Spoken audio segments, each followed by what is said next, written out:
Hello and welcome. This is a Two Idiots side episode where we're going to be building a ship and showing you how to do it.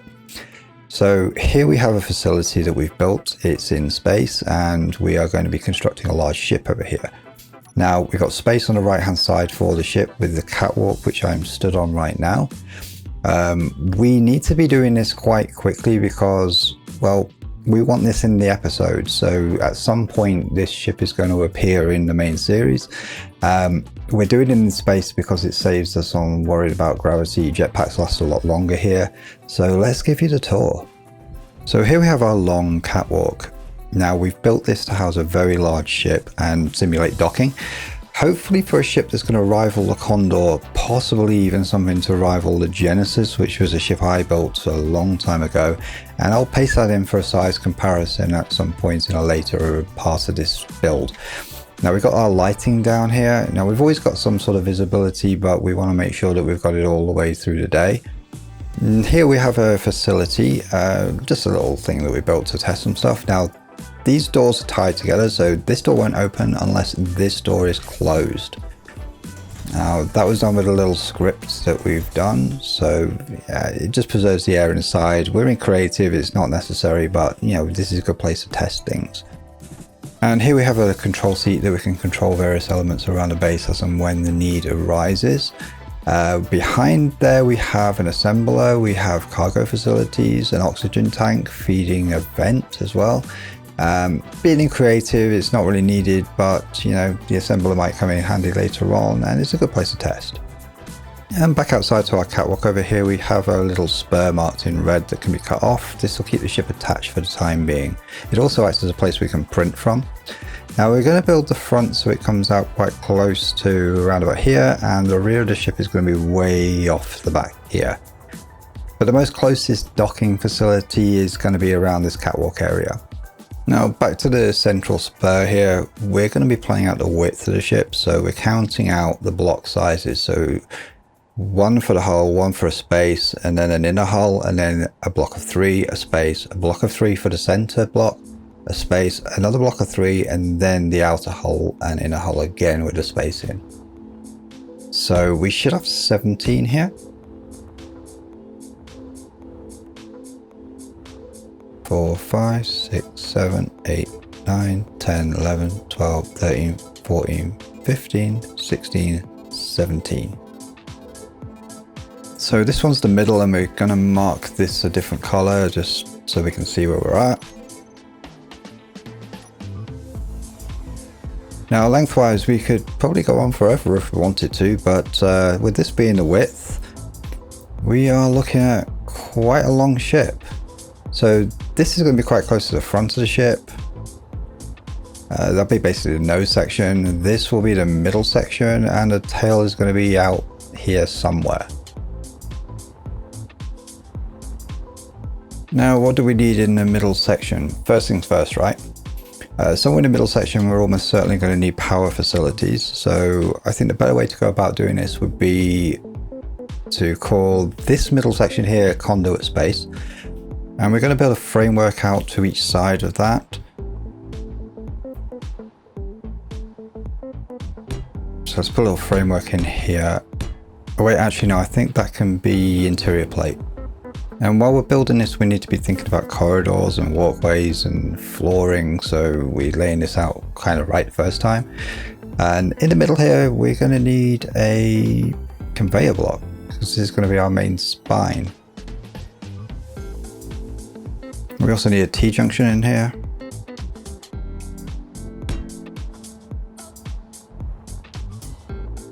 A standard tube, and on there, how much power do we actually need? 1 gigawatt?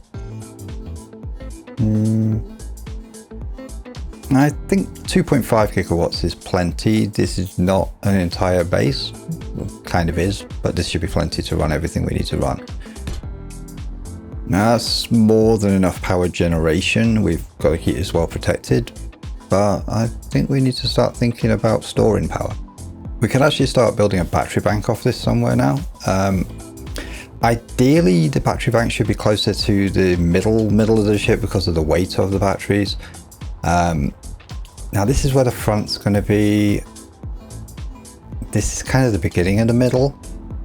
And we want the batteries to be separated off a little bit. Now we need to also keep this pipe running through the middle as well uninterrupted. So I think we can go back to our interior plate and start building out some kind of a base for the batteries to sit on. And we're going to build our battery bank facility on two sides over here with a corridor through the middle.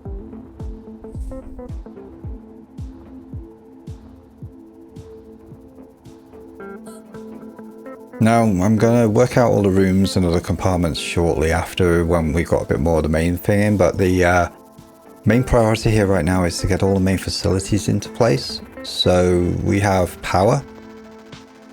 This is kind of a similar kind of power pack to what the Condor has, except for the batteries would normally be underneath the main reactor, and in this case we want to keep them separate and accessible because we're expecting this ship to go into combat quite a lot more than the Condor did. Now this is where we're going to place our assembly facilities, and I think for this particular build we're going to use the old school type because they're compact and quite easy to repair and access.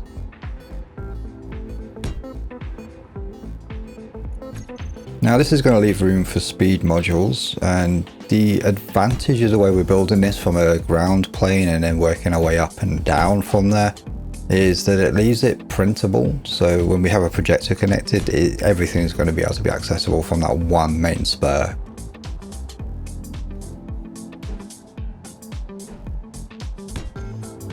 Right, so that's pretty much all the assembly facilities we're going to need to be able to repair, build components and ammo.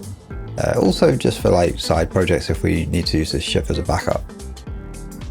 Now I'm also having one spinal line running through here. Now we're absolutely going to need to keep this accessible, repairable and walkable as well, with the exception of this area here which we can walk around. We're also going to need to start thinking about some kind of redundancy, because if that main or spine line gets damaged we could lose access all the way through the ship. So let's start thinking about running a secondary and possibly a tertiary one.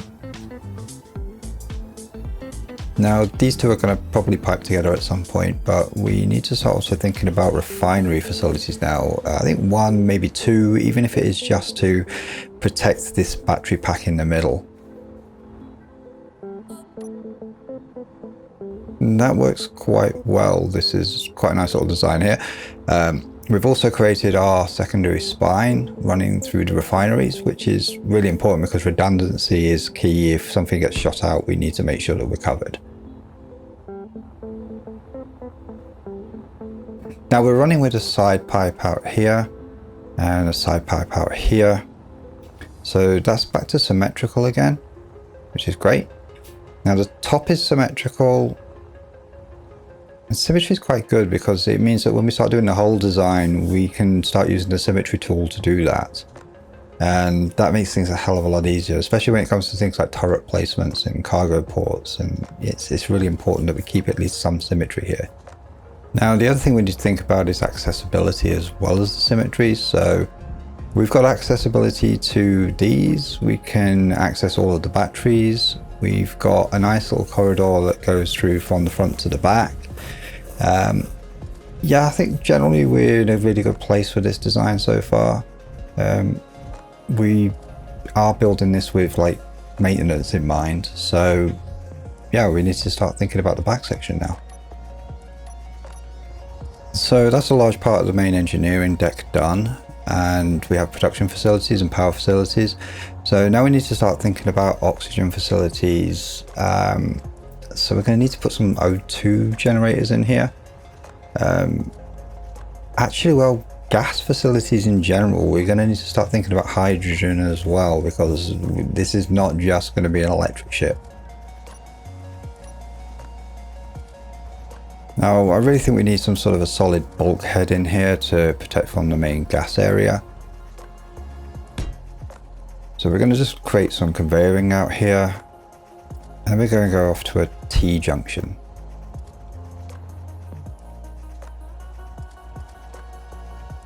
And then out to a normal one. Now this time we haven't actually left any room to pipe up and down, so at this point we're going to have to start thinking about how we're going to start adding piping for the lower decks and for sort of stacking our main gas and hydrogen facilities. So we're going to add a couple of T-junctions over here to go up and down. So that creates more opportunities to pipe in from the other side. So on here we're going to have to start thinking about how we're going to pipe in our oxygen and hydrogen facilities. So we're going to start branching off the piping here. Now the first thing we're going to need is O2 facilities, so we're going to have to think very, very carefully where we're going to place these generators. Now we're better off placing these side to side so it provides extra outports on the sides. We've got plenty going up and down and forward and back, so yeah. Now inadvertently we've blocked off this part of the spine here, so we're going to have to open that up. So what I'll do is I'll temporarily place a block here and here, and that should allow us to disconnect this block so we can continue the spine on and do the rest.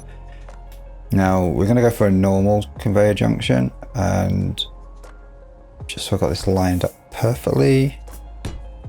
Good. So that gives us another port going up and another port coming down.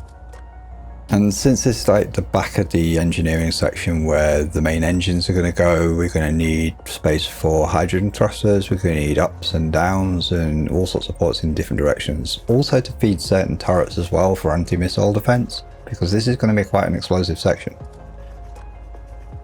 So my thinking here is that the spacing for the turrets needs to be absolutely right. Now, standard turret is a 3x3 block, so we can have a 3x3 around about here. We have another 3x3 round about here, and that works out perfectly for the ports at the top and bottom turrets. So if we have up ports like that, and down ports, and they're all too close together, we're going to have to respace them, and that gets a bit messy. Now internally here we want to start looking at creating extra piping so we can create these 2 extra O2 gens, because these 2, they're not going to do it on their own, we're going to need 4. Now I know I could connect the 2 O2 gens to each other sideways, but I kind of want them keeping those ports open. So we're going to connect them via pipes rather, and we could always connect them at the top if we need to. But these extra sideways pipes keep our outports options open for turrets and other accessibility around the sides, extra thrusters and so on. Now here we're creating a lot of extra piping. It can look a bit convoluted, but it's incredibly useful because it keeps all the options open.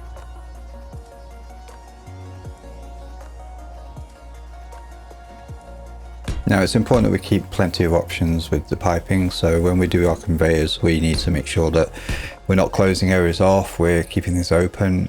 So here we're creating sideways ports to put oxygen tanks in, and that's going to keep them accessible and be able to see their percentages from the catwalk. We're going to create, oh, hang on. Yep, creating T-junctions here, so we've got ups and downs as well as the side to sides. And that allows us to do multi-level on here. So here we're going to place some oxygen tanks in, and we're going to do them sideways again, as I said, so that you can see the percentages from the catwalk and easily repair them. Let's get this the right way up. There we go. And 2. Turn it over. 3 and 4.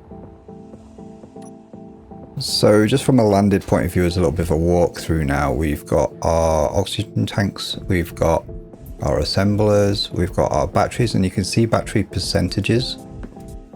We've got access to everything for repairing over here. We've got access to where the hydrogen tanks are going to go as well. So we just need to keep this open and accessible.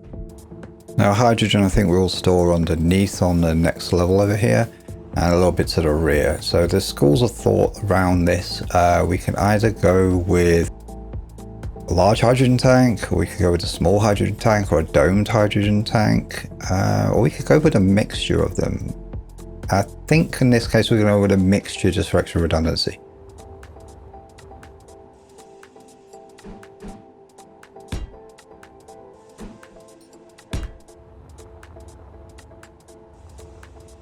Now we're going to go with the vanilla large hydrogen tanks because they've got ports on every side, unlike the new fancy dome shaped ones. So we're going to stick with these.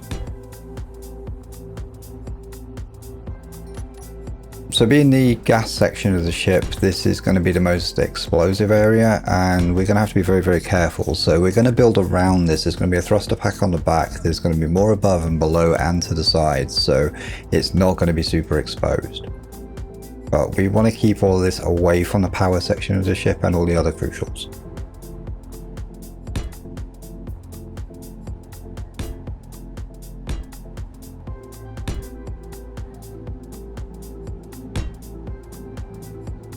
Okay, that's absolutely rammed full. We've got 1, 2, 3, 4, 5, 6 small hydrogens, 2 large hydrogens, 4 O2 generators, 4 O2 tanks. We have 2 assemblers, fully modded, and we have 2 refineries, which will be fully modded with yield modules.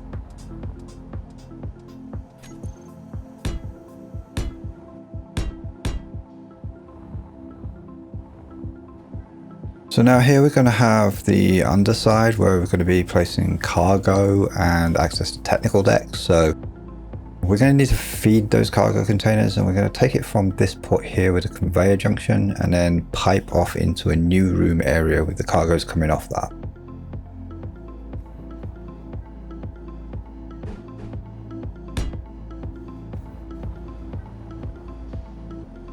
So this will also act as a kind of like a backup spine. We can use regular piping here actually, because I think it'd be kind of cool if it's visible. We're going to airtight this whole area. So this comes out to where the cargo containers are going to start coming off. So we're going to need to start piping out sideways from here.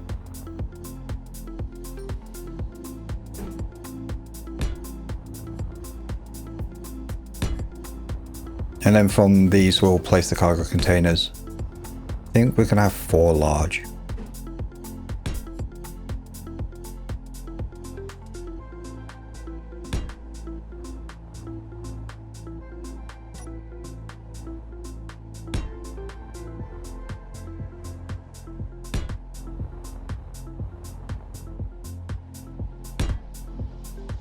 And we're going to run a secondary and tertiary spine next to the cargo just so we can keep that pipe running along with backups.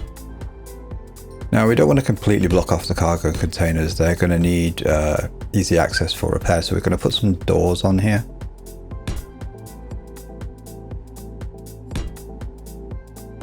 Okay, we need to start thinking about access. So we're going to open this up to a doorway around about here into a new room.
Okay, so we're going to create some sort of a room on here that we can repair the refineries from. So we're going to place these horizontal doors on, and we're going to leave a kind of an air gap in the middle, I think.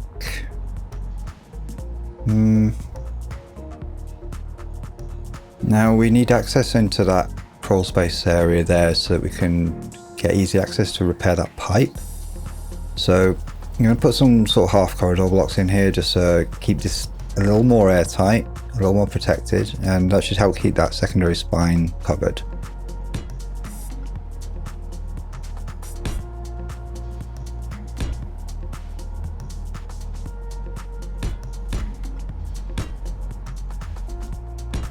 Okay, so that's a slightly darker crawl space, but it gives us plenty of room to repair that pipe. Now we're going to need to have lower deck access, so we're going to place a staircase on this open space here leading down to the lower deck. Now I don't think this section needs to be completely symmetrical. We don't need stairs down both sides because access on one side is plenty, and asymmetry keeps things interesting and keeps the flow moving quite well. So we're going to just have that one set of stairs over there. Now I've not figured out that floor yet. It's yeah, still a work in progress, but we definitely need to put a door on there. Yeah, let's make it a crawl space.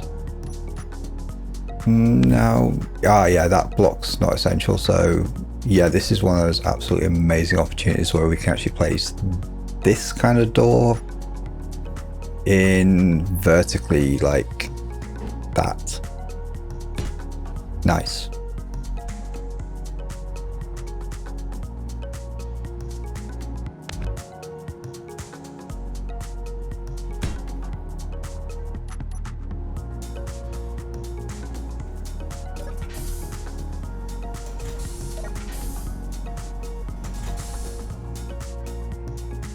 Now, personally, I think this area should be made airtight, so that pipe's going to have to come out, and we're going to have to put some sort of a conveyor block in there.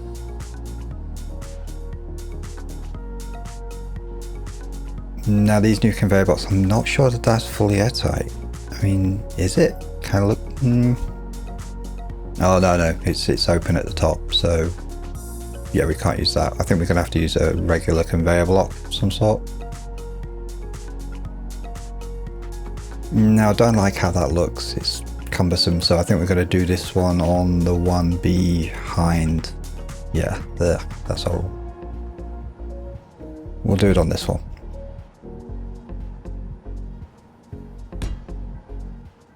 Okay, I think if we flange this one, it's going to look a little bit better. Yeah, much better. Okay, yeah, that looks good.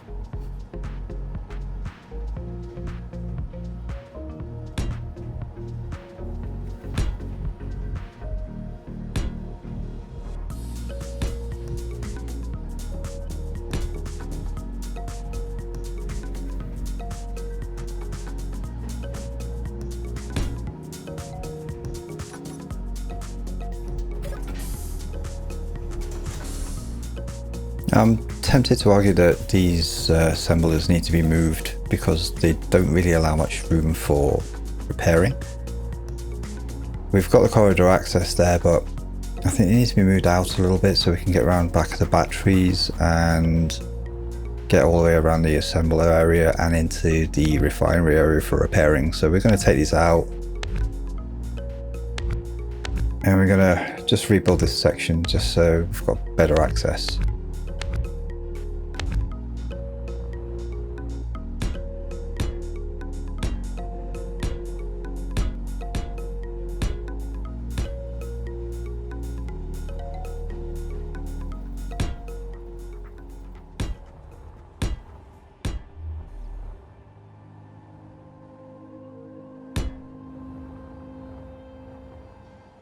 So we've moved things around so we've got access to the refineries and the assembler area. The assemblers are going in here next to the cargo area. We can have like rooms going off to them to access for repair. It's not all going to be like visible, so we can move around the ship quite neatly, but everything will be accessible. Now we need to think about jump drives. They're one of the largest blocks of the game, about the same size as the deuterium reactor. It's the largest vanilla block. We want to make a feature of them. They need to be kind of cool, so I'm thinking, well, it doesn't need piping or anything, so we can actually place them somewhere out the way of all the main piping, so possibly at the front. I think we can make some sort of a feature of them just to at the head of the ship.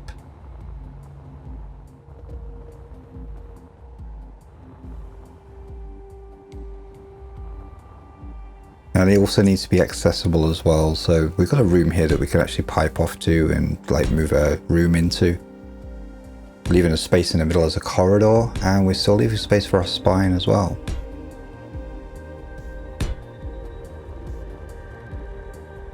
I think that looks pretty cool. So here we're working on just some aesthetics features. This is the room that goes off to the cargo containers on the sides and the jump drives behind us. Now we're placing a door over the jump drive area. It's something kind of cool because it's a really technical area. Now this is generally going to be the technical part of the ship. So computers, cargo, jump drives.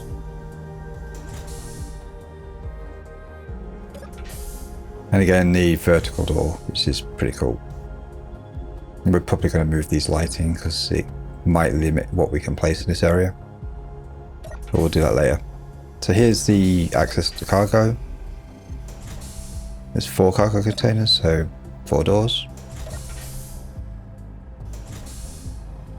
And technically speaking, we don't really need access to all of them individually, but you know, for repair and because it's kind of cool.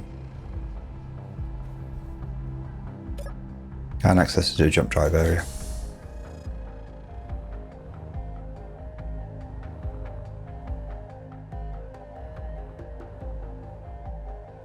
And back on the upper deck, this is the gas area, so where all the explosives are, so we really definitely need to bulkhead this off. And again, keeping that sort of angular style, we're gonna make this look pretty cool. Again with a vertical door, just to keep the theme going.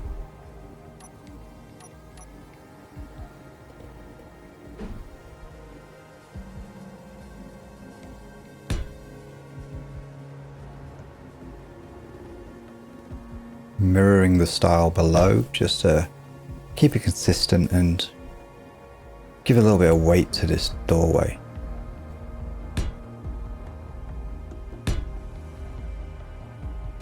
Now we've already got a catwalk plate down here, so we've got room to move around.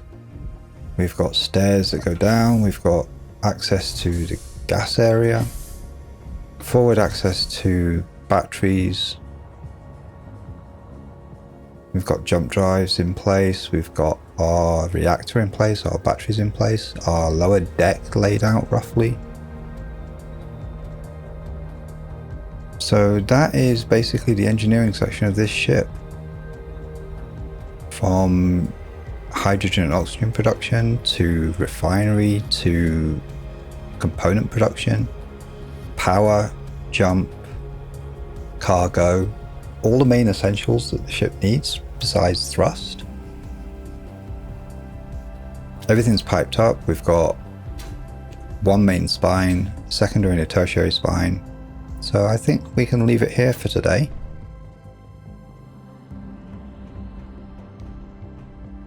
And we'll catch you next time, where we're going to start working on the other facilities of the ship, so thrust, starting to work into the hull shape roughly, starting to build some sort of a bridge, and absolutely loads more. So drop us a like and subscribe, and we'll catch you next time.